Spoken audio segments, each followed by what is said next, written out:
Russia and Ukraine are at war with each other. So who is winning? We don't know. Who is losing? We don't know. How many have died? We don't know. And even Ukrainians don't know. Hi and welcome to TFI Global, the foreign affairs and geopolitical analysis arm of the TFI Media Group. I'm your host, Vedika. Let's begin. We don't know who will win the Russia-Ukraine war, whether Ukraine will be able to resist and survive, or will Russia be able to accomplish its mission? We don't know this too. However, we know one thing, that truth is the biggest casualty of the ongoing war. We are not bothered if we don't get to know the truth. However, even Ukrainians don't know what will happen to their country because simply no one is telling exactly what will happen. To be honest, there are very limited sources of information on what is happening in Ukraine. No one reads right-wing media like Fox News to understand what is going on in Ukraine because no one believes the line that they have to push. What people read is Washington Post, New York Times, CNN, and Wall Street Journal to understand what is going on in Ukraine. And you do get to read some tense stuff like Russia encircling Kyiv or carpet bombing Kharkiv for around a fortnight now. There are no particular details on how far Russian forces have gone into Ukrainian cities and how much time Ukrainians have on their hands to fend for themselves. What you get to watch and read in Western media is a narrative. The narrative is twofold. There is unprovoked and unjustifiable aggression on Russia's part. This is displayed by reports of the Ukrainian buildings that Russia has destroyed and remains of razed religious sites in the European country. On the other hand, there are reports of Ukraine's unparalleled bravado.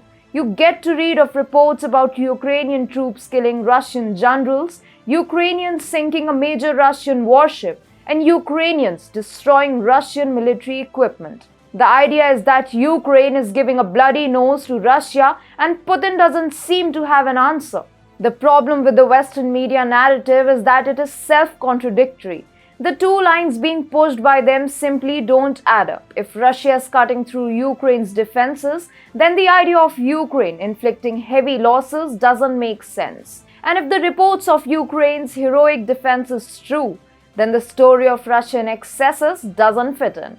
However, the Western media is driven by some highly motivated elements who want to project Ukraine as a victim and also play to the galleries at the same time by publishing reports of Ukraine's heroic defense. In fact, an entire disinformation campaign is going on that is conveniently hiding the truth. The Ukraine sub on Reddit is full of reports of heavy losses on the Russian side, and these reports are being propagated by two sources: liberal Americans and liberal Europeans.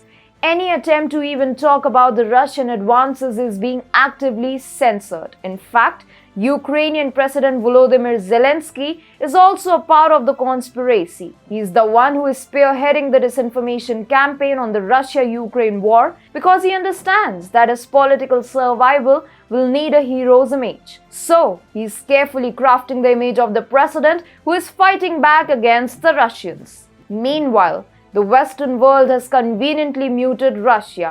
We don't know if Donbas has been taken over by Russia and if Russia is about to take control of more of Ukrainian territory. After all, Russia Today and other state-owned or private Russian media houses are getting censored left, right, and center. This is beneficial for the motivated commentators who want the issue to keep simmering. But for Ukrainians, the uncertainty is simply unjustified and inequitable.